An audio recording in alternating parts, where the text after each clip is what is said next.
Oh, no. What's going on, Cavs fans? Spencer German, Spencer Davies with you here with another episode of Courtside with the Cavs on SI, a special episode after we heard from Koby Altman, president of basketball operations here with the Cleveland Cavaliers, and a lot to talk about, Spence, as Koby sets the stage essentially for what the summer is going to look like for this Cavaliers team. Will there be changes? Won't there be changes? Those types of conversations.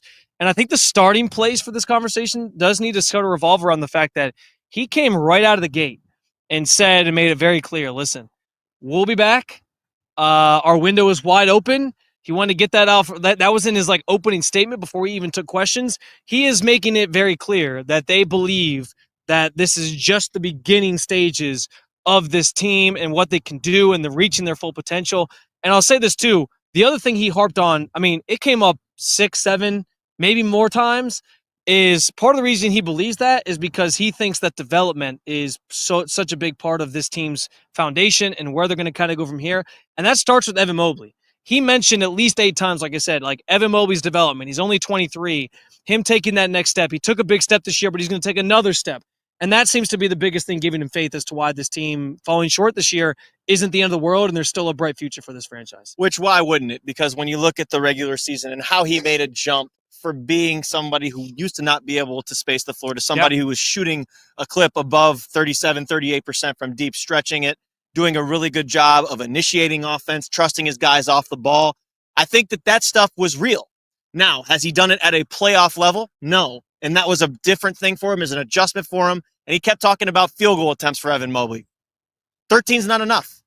But this is also new to him. A lot of this is new to the team, too. But particularly, they go as Evan Mobley goes. And that is what needs to change next year. And that's what the offseason program with Kenny Atkinson is going to do, is get Evan used to that usage, that higher usage, making sure that he can be the go-to guy and the best player, particularly on this team. And I do think, as we're taking stock of this season and how it fell short, and we're reflecting on it all and how disappointing it was. And I didn't get a chance to ask Koby if he thought the season was a success. I actually really wanted to ask him that because Kenny got asked the exact same question, and Kenny stopped short of calling it a success. He said he thought they got better, but he couldn't call it a success.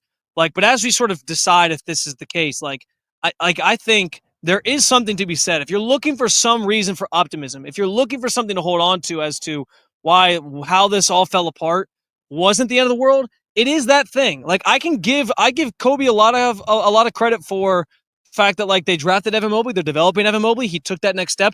There is another level to his game that we think he can reach that does play a huge role in what this team can do moving forward. I also think, though, Spence, we're talking about the same basic group of guys for 3 straight years now, and it's hard for me to think that that's the only thing that needs to change for this team to get over that hump. I think there is another level that he can reach, and I do think that will impact where the Cavs can go and if they're a championship contender or not. But I also think that 2 things can be true. I think Evan does reach another level that helps this team get maybe further in the playoffs. I also think there can be things that need changed, in part that you might need to tweak in order to also get yourself over that hump and get you to a place where you can achieve the larger goal that the team had and obviously fell very short of. You have to be open to conversations at the very least. Now, the ideas that we're seeing spread around X and Twitter right now, I'm not so sure about. But this is what happens with the territory. Koby said it. I would want to be in this position. I want to have these talks and be questioned because that means that we're doing something right. That means we're on the right track. What do you look at when it comes to the core 4? I think the most obvious one that could be, some sort of a change would be maybe looking at Jarrett Allen's role on the team because of Evan's development. Evan should probably be the starting center, right? Just because of how far he's come. But that's not taking away anything that Jarrett's done all these years. It's just a fit thing. It's also, matchups and stuff like that. So that's the first thing I would look at. Yeah. Because keeping the core 4 together is really tough when you want to field a full roster around them in this situation, especially given, J.A., for all of his faults and stuff like that, he's been amazing defensively. He's done a really good job of accepting his roles and whatnot, but just not getting enough from him, even with those lower usage roles. I think that is a fair question, especially after, 2-3 playoff series where we've seen it. And I know that last year he got hurt. He showed a lot of guts in that Orlando series, but He also played 82 games, a full 91, if you will, with the 9 in the postseason. But I think that's the first guy you look at. I don't think you look at Evan Mobley. I think that is way too hard to not gamble on somebody like that, especially with the potential he's shown you. I think Darius Garland, you can give a reprieve because he was playing on, as Koby said, 9 toes, and he had a terrific regular season. Yeah. And he's somebody that really initiates their offense, and he also creates so much for them offensively. I don't think that's a conversation you really can have unless there's some offer that really blows you away. And then, I mean, Donovan's not going anywhere. You can see how much respect that everyone has in the locker room for that. And you have so many people up top that just see his dedication to the work and also him playing through his injuries and all that stuff. So it's not an easy subject to broach, but you have to be open to the conversations just because of the results that you've had the last 3 years. I think this is a good place to get into the Jarrett Allen part of this because you and I have both cited him as maybe the first piece you look at if you're talking about core 4 members that need to be moved to make some changes potentially. And it gets difficult with the second apron. We'll get into Koby's comments on that here coming up. But specific to Jarrett, he was asked specifically about Jarrett and his role. And there's a couple things that he said that kind of annoyed me. One was he brought up the fact that, you know, if you ask Jarrett himself, like how he felt about his playoff series, he'd probably tell you like he knows he has to take his game up to another intensity. And my thing with that is like, okay, with somebody like Mobley, I get the argument of that. Like, hey, there's another level to this for him. Even DG. Jarrett is now a seasoned veteran, 27 years old. Like, I can't keep just banking on like he's got to take it up another level. He's still learning. He's still seeing things. Like, no, he has seen enough in the playoffs for me to feel like this is just who he is now. And I say this, and it sounds super critical. I love Jarrett Allen. I think Jarrett Allen is a great player in the NBA. I just don't know if like what he gives you fits anymore with where this team is trying to go. I think he got the team to a point. I think he does certain things well, but in the playoffs, we've seen him disappear, whether it was for injury last year, which is a different conversation, or this year it just felt like he kind of didn't fit this series when you're going against an Indiana team that plays 5 out, and he can't necessarily defend on the perimeter as well. Like, there's just limitations to what he brings to the table, and so I can't just fall back on – I can fall back on that with Evan. Yes, he's still learning things. He's 23. I can't fall back on that with Jarrett Allen, who's now 27, who's a veteran in this league, who's been in multiple playoff runs at this point. Like, I just can't do it anymore. So as we talk about like changes that need to be made, I still think Jarrett's at the forefront of that. I also think too, because Koby brought this up, he used the example of Miles Turner on the Pacers as a guy who, like, you know, early in his career, he was floated as a guy that they needed to trade and move on from, and they stuck by him, and now look what they're doing.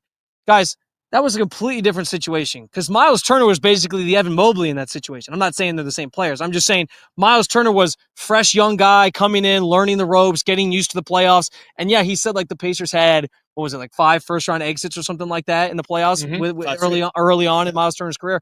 That's cool, but that's a different situation. He was still so young.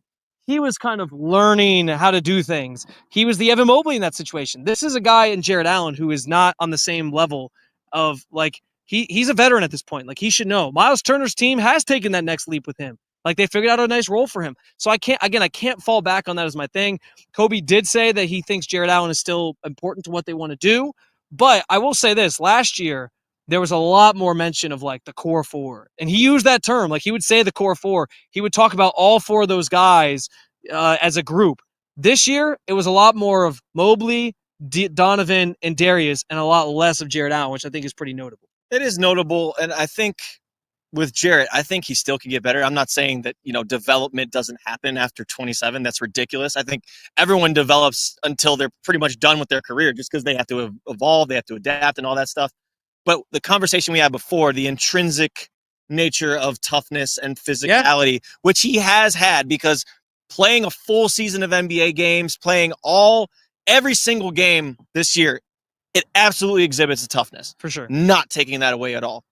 I just think with Evan's growth and now him seeing 5-out situations, even offensively for him, I think that he might have outgrown that pairing.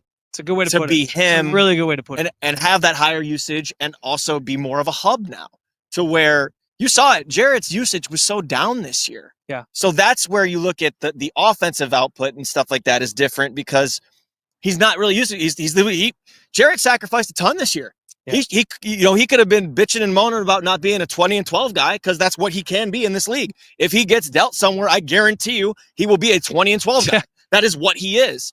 But this team doesn't need that version of him anymore because Evan is too good and is getting better. And Darius and Donovan also proved that they could play together this year.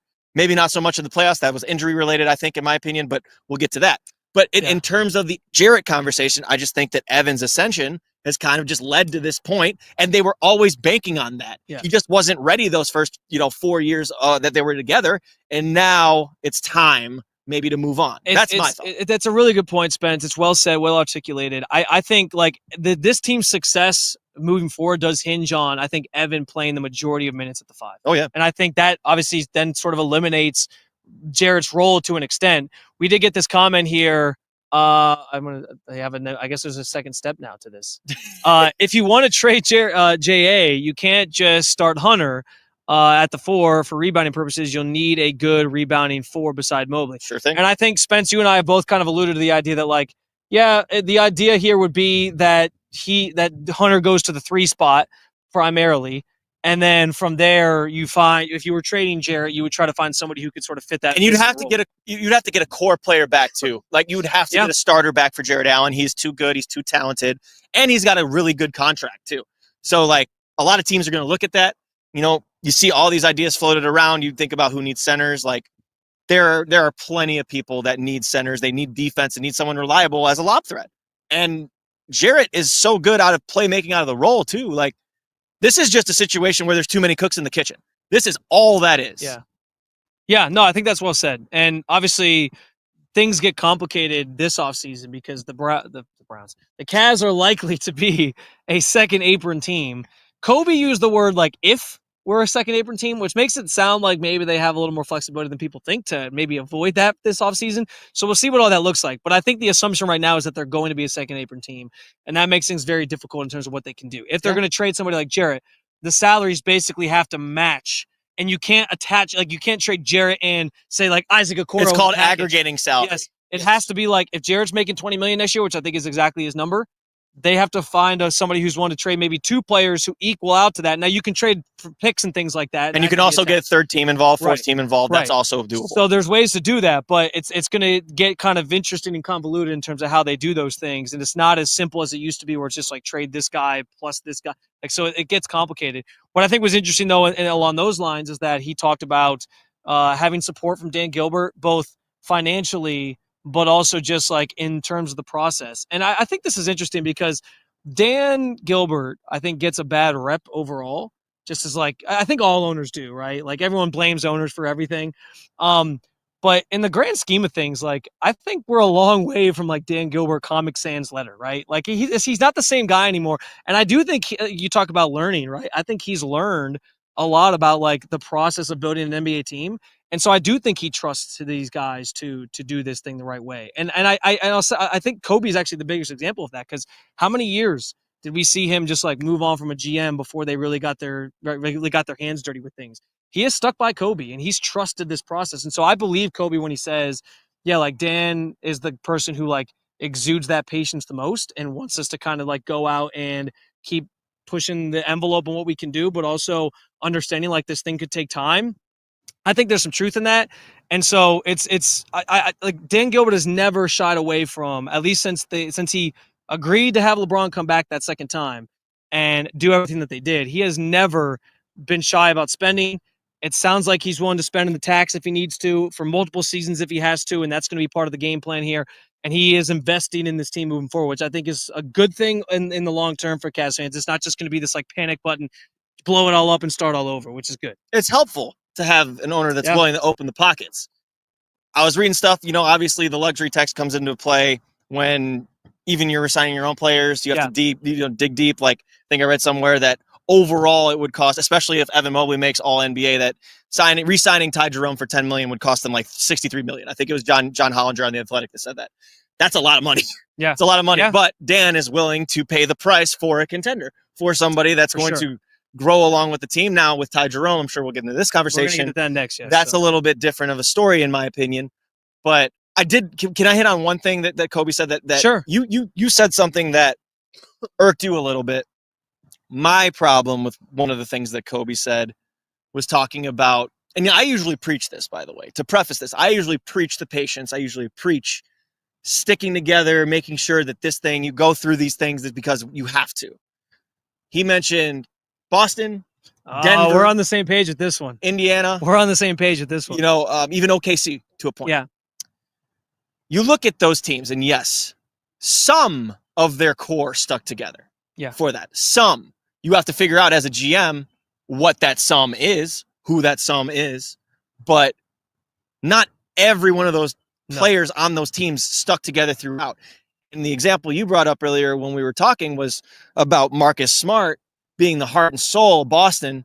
They had to jettison him to get, guys like Derek White and Drew Holiday in there. I know that wasn't the exact move, but what I'm saying is they got rid of that point guard, brought in a couple other guards, and obviously did an amazing job of acquiring talent that way. They ended up going out and getting Kristaps Porzingis, right?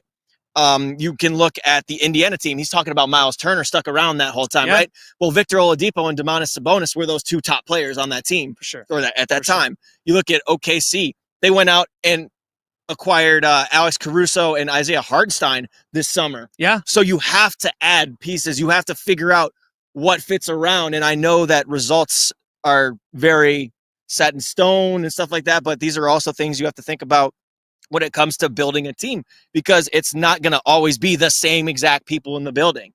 And that's really hard to keep together, especially when you want to supplement your best players. So I'm with you. I don't know if it's time for a change. I'm kind of leaning that way. As far as at least one of the core four probably has to go, and you figure out what you surround them with after that. I'm glad you brought this up because I've been banging this drum for a while, especially in relation to the Celtics, because I know that was the team Kobe cited last year. Mm-hmm. And I think I think that I get what he's saying. Yes, they were patient with especially two of those guys. It was Tatum and Brown. They stuck it out with them. They were patient with them. They didn't rush things with those two. But again, that's picking two guys of the core and saying these are the ones that we're sort of banking on and that we're investing in and building around. The Thunder are the closest example to the Cavs right now, which is young team. They have their core all still there, and they're sort of leaning on those guys being there for a while. But even like you said, they added a Caruso. They added pieces that were going to help them get over that hump to the point where now they're playing in the Western Conference Finals and they're the favorites to win the NBA Finals. You can't, and you could argue Max Strus was an addition. I get that. DeAndre Hunter was an addition. I get that. But it took the Celtics taking the heart and soul of their team and trading him and then bringing in Porzingis, bringing in Drew Holiday to get them over that hump to get to a championship. So I think those examples, you can find some similarities there, but you also have to realize it's not apples to apples unless you do what they did. And so I still think that's why I think breaking up the core four might end up being the way you have to go here. You might have to just change out some pieces and parts, and that's okay. And Denver also too, man. You go out and get an Aaron Gordon. You look at that. Them that over the hump also got them over the hump. Exactly. KCP. These are things they have to think about. It's not saying blow the whole damn thing up. No. But it is something you have to listen to for what is obviously out there. Yeah. But it's also looking at being more difficult to build a team around because of the second apron. So you have that conversation, and then you just have the conversation overall, is just saying Jarrett's been here since 2020, and he's been here for a while. Yeah. And you drafted Evan Mobley with the idea that he was going to be your top player going forward, probably on the team, which he will be. I still believe in that, but also your top center, your top five man. Yeah. Listen, we both are harping on this a lot. I think there's something to be said for if they pick two guys, and it would obviously be Mobley. Basically, you have to figure out who your core really is. I think is the premise this off season. And if you think it's still the four guys, I guess you're running back with the four guys. But if you're looking around these other teams, it didn't just take patience. You can be patient, but you can't necessarily be patient with all four of these guys. And I think that's the key thing. You talked about it a little bit earlier, the dicey financial situation, how that's all going to play out. Koby was asked about the future of Ty Jerome, who is going to be an unrestricted free agent. They do have a chance to re-sign him, but no bird rights or anything yet because he hasn't been here for 3 years. And so they can't give him like that max money. But also the Cavs do have to think about like how much money they are doling out to other players in terms of that second apron and how much they're going to limit themselves. So I think it was interesting. And you brought this up especially, and I had to go back and listen to it. You felt like Kobe's comments on Ty actually pointed to maybe not bringing him back and looking further down the bench at people who maybe fill that Ty Jerome role next year. Yeah, no, the way he talked about it kept on talking about internal improvements and internal development. He said same thing with Sam Merrill, right? Like, I don't think necessarily that Ty is as developing of a player as some of the guys that he was kind of referring to. That was my takeaway from it. It didn't sound like he was super committal with Ty. Said he was hopeful that they could bring him back. But to me, that screams Craig Porter Jr. That screams Jalen Tyson. Your boy. Because they're on these deals that are a little less. You know, obviously Jalen Tyson's on rookie scale. Craig Porter got his converted from a exhibit 10 to a two-way to now he's got a standard contract. But these guys don't make as much, so it's a little easier to be under team control and a little bit easier to have them as rotational players without it costing you too much. So I think that's what it spoke to me in that. You look at, you know, all these guys that have been diamond in the rough, and Kobe's done an amazing job of doing that. Look at Sam Merrill. Look at Dean Wade. Those guys turned into rotational players, and I know we can have conversations about them in the postseason. Thought Sam defended his butt off, by the way. Did a really good job. Dean defended his butt off, but he's just a little too trigger shy. But I feel like those are more of the guys they're looking to incorporate into the rotation more next year. And if Ty's going to get an offer sheet that's really tough to match, then I don't know if he can stick around. And also, how does that affect DeAndre Hunter's role? Because DeAndre came in mid-season via trade and was clearly comfortable playing off the bench, was clearly comfortable playing with Ty Jerome. How does that change things for him? Does he change into a starter? Does he still come off the bench and still be that sixth-man presence? So those are other questions you got. I was going to throw this comment up as well. This one says, Mitchell and Mobley are the Tatum and Brown in this situation. Cavs should at least consider the thought of getting rid of Garland and Allen, but only if it will help the team. No need to make a big trade just to shake things up. 100% agree with you guys. And listen, I'll harken back to last year, Spence. We both said that. Like, we both said, I'm open to them exploring their options, but we also said, you don't just make a trade to make a trade. And I hope that that's been clear between us. Mm-hmm. Neither of us are saying, like, get Jarrett Allen out of here just to get him out of here. Like, no, if there's a trade that makes sense, and I know later this week, I think we're going to probably do another episode of the pod where we'll talk through some different scenarios that could maybe make sense for the Cavs. But if there's a scenario that makes sense, yeah, you pull the trigger. If not, yeah, of course, you probably just bring it back with the same group of guys and hope that development is enough. I know fans aren't going to want to hear that. And I do think that would set the stage for like a disappointing season, because I think fans would go into it being like, why do I want to invest in this team if it's just the same thing over and over again and we're not going to know until May what they really bring to the table if you're banking on development. But I do think that is at least the overarching thought process here from Koby Altman, even though I think there was at least indications that they're leaving the door open on some things, which is what you'd expect. I didn't expect Koby to come out. I saw somebody had a comment too of like, nothing Koby said today was surprising. I think that's generally fair. I didn't expect Koby to come out and like start ripping on Jarrett Allen and be like, yeah, we got to get him the hell out of here. Like he's in a place where he has to keep as much leverage as possible in negotiations. He's not going to do that. I wasn't expecting him to say that, but I wanted to get a sense of like how he was processing the season, because Koby is very, glass half full. And I understand, again, in that role, I get why. But, like we had the head coach sit there after the game last week and say he can't call the season a success. I wanted to know if Koby was just going to come out and paint everything as like, everything's going to be fine. And I don't know that that's the case. I think he did that a little bit, especially by implying like our window's still very much open, but I think that's also just a fact.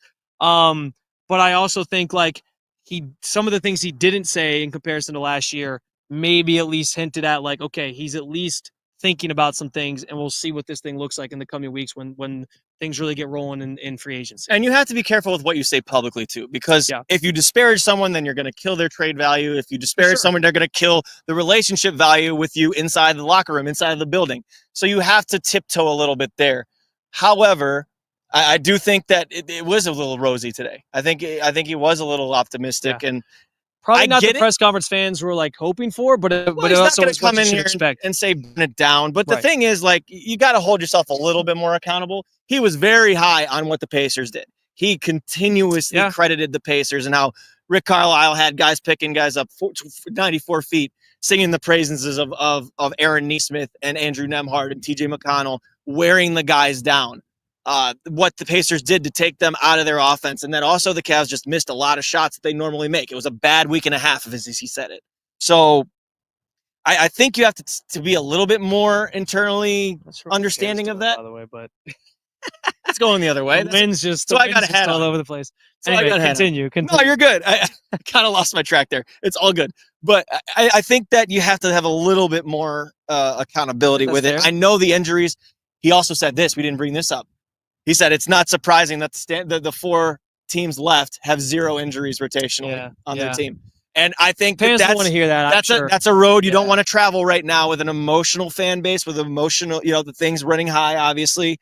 There is some credence to it. Aaron Gordon came out and said it yesterday, talking about the schedule of the playoffs and how you only have a day in between and all that stuff, which I agree with, but you don't want to come up here whining. Don't whine. No. He didn't, but he was tiptoeing that line there at towards the end about the who's left in the conference. Well, finals. And that points to, I think, a larger question just on because I said this on our last episode, Spence, there's a difference between saying they need to play more minutes and that's how they would beat the Pacers. I don't think it's that because, like I said, Tyrese Halliburton only averaged 2 more minutes a game than Donovan Mitchell. It's not like it was excessive for him.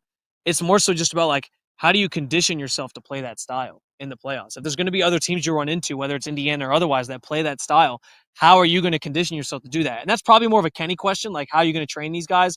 I thought about asking Koby that today, but it never. That was a lower on the list question if I ever got to it. But yeah, I think there's some questions there in terms of how they prepare for the playoffs next year for those types of situations. But that's also relates to the makeup of the team at that point. If Jarrett's not here, that might change the way you can play because Jarrett's not somebody who can necessarily run up and down the floor for 48 minutes. You're going to have to, if you find somebody who can, then that changes the way that you can play too. So that's an interesting thing. But yeah, the injuries, he said it. The Cavs did the best job this year of managing those things, and they got to the playoffs as healthy as they've been. And it's just some fluke things kind of derailed it. Donovan stepping on a guy's foot with 2 weeks to go. Darius in the toe coming out of the blue in the first round. Mobley falling on Turner's foot. Yep. It was just kind of, you can't, those are the things you can't script. And that's why he fought back against the durability thing too. Yeah. And I do want to get to DG, but finish your point. No, I was just going to say those are the things you can't predict, obviously, but you do the best you can. I don't actually have a problem with the way they managed minutes this year. Again, I think it was just more so about being shell-shocked by a different style of play that they weren't ready for, and how do you combat that? And that comes down to, again, roster building. What's Koby going to do to put the team in better position to be ready for something like that next year? And that's where those questions lie. But I'm with you on it was very rosy, but that's Koby Altman. Could he have taken more accountability? Of course, but I also like the commenter said, nothing he said today surprised me, and I think that's how we all kind of walked away. Yeah, and when you look at the series, too, I do agree with him in the sense that it wasn't all just the physicality because they did out-offensive rebound them. Yeah. They did have a lot of situations where they were hitting first. As you said earlier, the main point is sustaining it and making sure that you can keep that level of aggression, keep that level of force up for 48 minutes because it takes 48 minutes in the playoffs. If you get a run coming one way, you can't have it be a complete drought for 5 minutes. You can't do that. Right. You have to be able to answer it in some way, somehow, to keep yourself within the game. And opposite, too, if you got a lead, don't let up. Don't let up. And I think that they did a good job of that this year, period.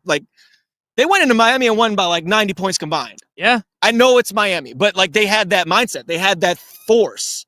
Kenny even admitted at the end of the year that he didn't think that they had that approach going into the second round, which is something you need to learn. You also have to learn the mental toughness. Koby talking about that series too. You got to know to box out and get a rebound. You got to have to know how to inbound a basketball. You can't get an 8-second violation. These are things that really derailed the series. And it's all talking about game 2. And those are things that you have to think about in the back of your mind. But I still agree with you though. It was just a little optimistic for me, but I think he did get some points across that were valid. Yeah, no, there was definitely a lot of validity in a number of things.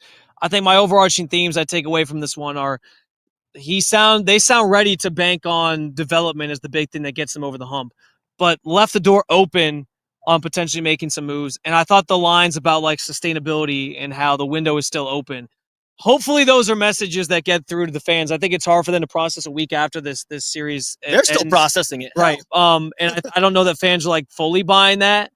But I do think there is some truth in like somebody like Evan taking another step is going to help this team.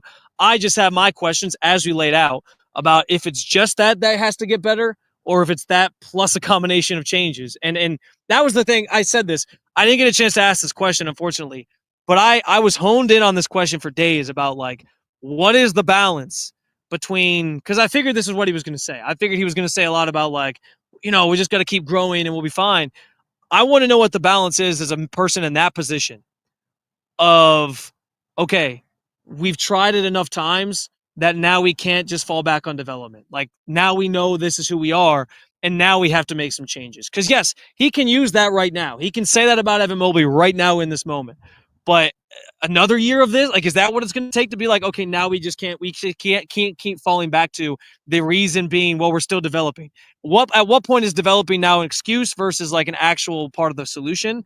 I guess is the way to ask the question. Like, I just want to know when that cutoff is where somebody finally realizes as an executive of the team, we can't just let that be the excuse. Now we have to make some changes. Is that this offseason? I guess we'll see. Is it next offseason? Who knows? I thought you had a question similar to what I'm asking, where he basically said like, if we were going to panic and make moves, it would have been last year, which again makes me feel like they're probably not going to change much this year.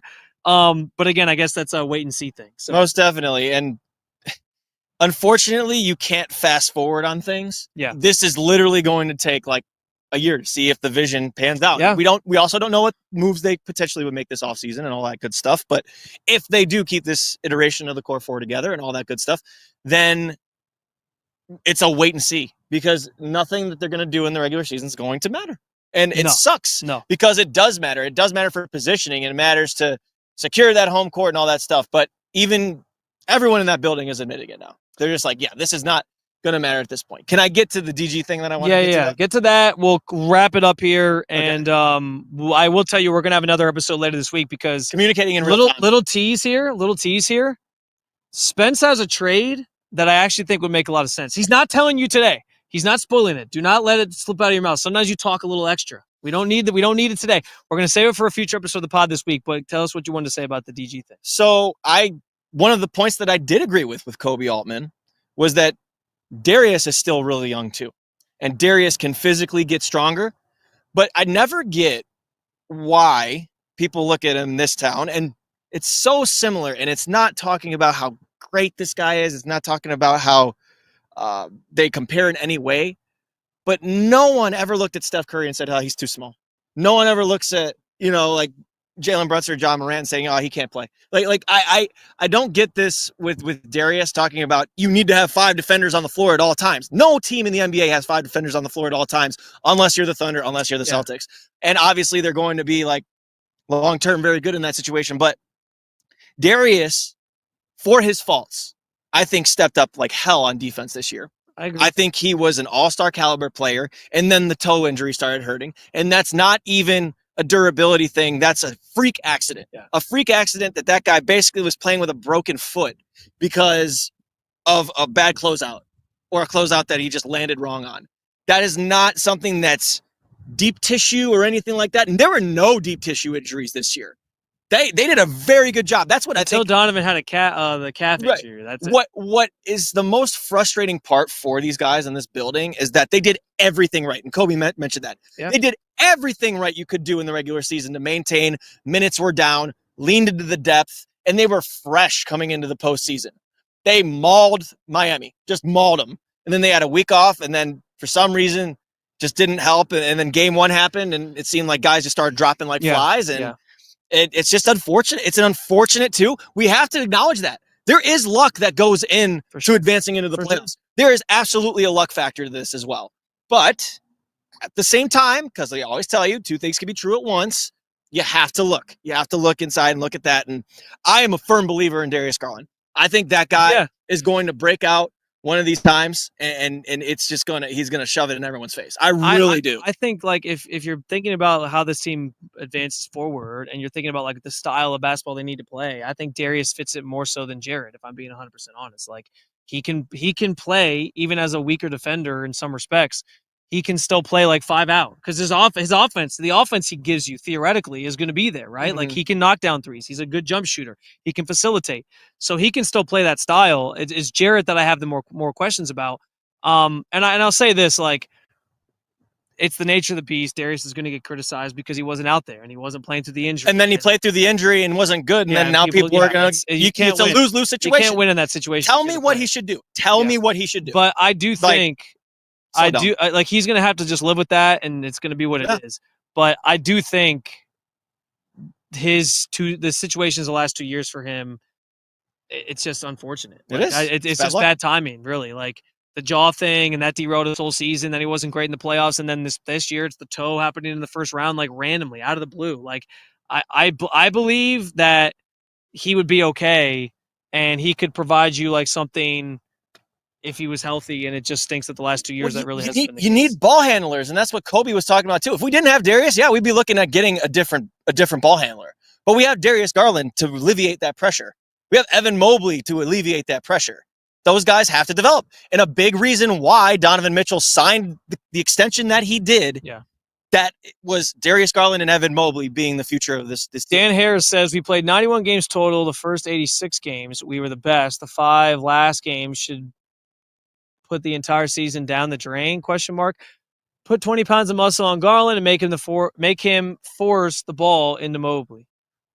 We talked about this a little bit, I think, on our last episode, like the idea that someone's going to have to probably concede some shots to Evan. Him not getting enough in the postseason, I think, is a big deal. And if they're talking about him being the reason they're going to take that next step, he does need to touch the ball more. And then listen, he's got to demand it too. I will say though, the first point of that comment of like this, it's all down the drain because of this. Yes, unfortunately, yes. I'm sorry. Like Donovan said it best last week. We could win 82 games this year and no one's going to care. Like that sums it up. Like it's the unfortunate part of it. Like, I'm not saying there weren't small successes in this season, but this season was largely a failure because they raised the expectation to this level that they didn't even come close to matching. Like, they didn't even get to a game 7 in the second round. Like, it was another pathetic outing in the second round. It's like, what is going on here? Like, you were supposed to be better than this. So yes, like, unfortunately, it does erase a lot of that goodwill. That doesn't mean we won't remember it. That doesn't mean it's not historic. Blame the 43 seconds of game 2. Right. That's literally what it came down to. The record books will show that this was a historically great season, but I also just think, like, that's just the nature of sports. So we'll end with this one. Mobley needs to get more center full time. Allen is hindering his development. They need an athletic power forward next to Mobley. Sorry, I'm having a hard time reading because we're like farther away than usual. So usually I'm at a computer and it's like, okay. But no, I think that again sort of sums up a lot of what we talked about already on this episode. Just the idea that, you know, he's got to be more of a focal point and that he should probably be playing the 5 more. And they do need to probably find, if they're going to trade Jarrett Allen, somebody who can play next to him, who's a little bit more versatile than what I think Jarrett Allen brings to the table. Yeah, no, I think you can also look at playing DeAndre at the 4. You can look at playing DeAndre at the 3 if you really want to get funky with it. I think I like DeAndre better at the 3, personally. Sure. Because he's kind of that perimeter defender guy. These are conversations they're going to have. Yeah. And these are things that we will talk about throughout the offseason, of course, including coming up later this week. We're going to drop another episode. Spence has a pretty good trade idea that I think you guys might be interested in. But of course, the part of the fun of this is that we float these trade ideas, and then people just get to rip us for thinking it's the stupidest idea ever. So I usually do the ripping. And by the way. Yeah. So whatever's floating out there on Twitter right now, you can go ahead and shut off. So go ahead and fire up your trade machine trades and send them to us, and we'll rip you too on the podcast. But no, guys, we really are thankful again all season for your support. This isn't the end of our coverage, of course, but it is the end of probably press conference coverage that we'll have for a little while here. Last time we'll be here for a little while. Last time we'll be here for a little while throughout the summer. We'll be playing a lot more golf and doing some fun things in that way. So, but we will see you back here at some point. Keep on following along, please, with the channel, Cavaliers on SI. Subscribe if you haven't done so already. Follow this podcast, Courtside with the Cavs on SI, because we're going to continue dropping content in the weeks and months ahead. Continue covering this team from different angles, different perspectives, get some good topics and some fun stuff out there to keep you engaged on all things Cleveland Cavaliers. And of course, there's also the website, si.com/NBA/Cavaliers. I put a piece up earlier about just Koby's comments on the window still being open and why Evan Mobley is the key proponent of that. So make sure to check that out if you haven't done so already. And Spence, as always, keep on following along with all things Cleveland Cavaliers. The Cleveland Cavaliers on SI.